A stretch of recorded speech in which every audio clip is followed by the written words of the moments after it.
Sir UPSC पर आपका एक स्टेटमेंट बहुत ज़्यादा वायरल हुआ, उसके ऊपर बहुत ज़्यादा चर्चा भी हुई, जहाँ पर शायद ये कहा गया कि जो एस्पिरेंट्स हैं वो बहुत ज़्यादा ऊर्जा उसमें व्यर्थ करते हैं। पर बहुत सारे लोगों के लिए सिर्फ वो यूपीएससी का द्वार नहीं है, ये भी कहा जाता है कि भाई भले उसमें नहीं हुआ पर उस नॉलेज से, उस प्रैक्टिस से वो आगे लाइफ में और भी कुछ बड़ा कर सकता है। तो इस स्टेटमेंट को एक बार फिर से समझाएं। मुझे यूपीएस, मैं नहीं कहता कि किसी को यूपीएससी लेना नहीं चाहिए जी। जिसको ब्यूरोक्रेसी में, पॉलिसी मेकिंग, ये सब चीज़ों में जिनकी दिलचस्पी है, वो चाहते हैं कि यही मुझे करना है, वो लोग करें। ऐसा नहीं है कि देश में सिविल सर्वेंट्स और ब्यूरोक्रेट्स की ज़रूरत नहीं है, हर देश को ज़रूरत है, हमको भी ज़रूरत है। तो अच्छी बात है कि इसमें भी कुछ टैलेंट आ रही है। लेकिन हमारे देश में इसके ऊपर एक कल्चर बन गया है, एक क्रेज़ सा है, युवा ऊर्जा जो है वो व्यर्थ कर रहे हैं इसमें। प्राय 100% लोग इसमें असफल होते हैं। ये स्टेटिस्टिकली ऑलमोस्ट 100% लोग असफल हो रहे हैं।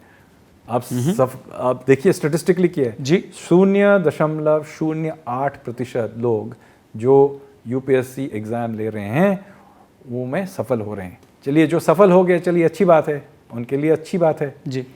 लेकिन बाकी का क्या हुआ, इसी पे मैं ध्यान देने की कोशिश कर रहा हूँ। और ये लाखों लोग हैं, ऐसे छोटे मोटे कुछ 10,000 20,000 नहीं है।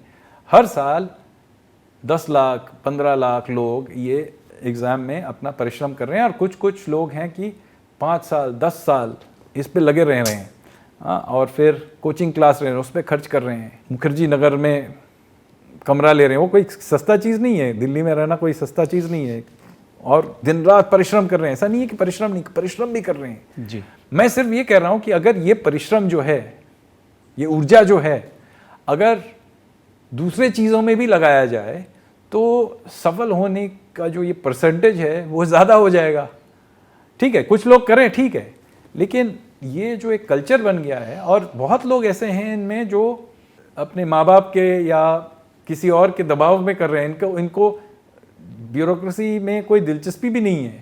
ये कोचिंग क्लासेस ने या एक कल्चर बना के रखा हुआ है कि नहीं। और देखिए, मैंने जब ये कहा, कम से कम YouTube में 50 ऐसे कोचिंग क्लास, मोटिवेशनल स्पीकर, नहीं देखिए कैसे, अरे देखिए उनका धंधा है ये करना, आपको इसके जकड़ में, इस चक्रव्यूह में रख के वो पैसा बनाते हैं आपके, उनके क्यों सुनते हैं आप। तो मैं सिर्फ ये कह रहा हूँ कि थोड़ा ये रैशनल होना चाहिए इस चीज़ पे। ठीक है, 1-2 बार अटेम्प्ट लगाया, जिनको दिलचस्पी है वो लगाएं, और 1-2 करके छोड़ दें। ज़िंदगी में सफल होने के बहुत तरीके हैं, और ऐसा नहीं है कि आप 5-6 साल इसमें व्यर्थ कर रहे हैं, इसमें खर्चा कर रहे हैं।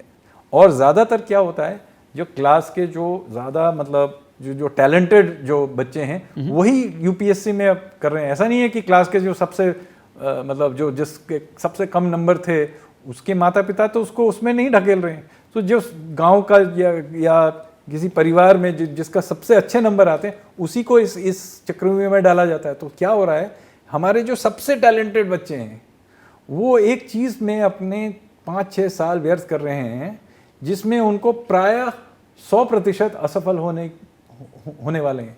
तो आप सोचिए, एक ये अजीब चीज़ है कि नहीं।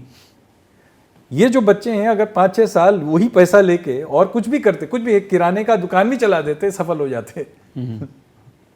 हाँ, इनमें क्या क्या टैलेंट है। मैं मिलता हूँ उनसे, मैं जो मुखर्जी नगर जाता हूँ, बच्चे से मिलता हूँ, यूनिवर्सिटी में मिलता हूँ। इनमें से बच्चे हैं बहुत बढ़िया चीज़ का, कुछ बढ़िया लेखक हो सकते हैं, कुछ मतलब कोई अपना स्टार्टअप चला सकते हैं, कोई खेलकूद में अपनी मतलब सफल हो सकते हैं। तो ऐसे बहुत सारा एनर्जी है जी। और ये पूरा एक मतलब पूरी तरह से एक डेड एंड काम पे लगे हुए हैं।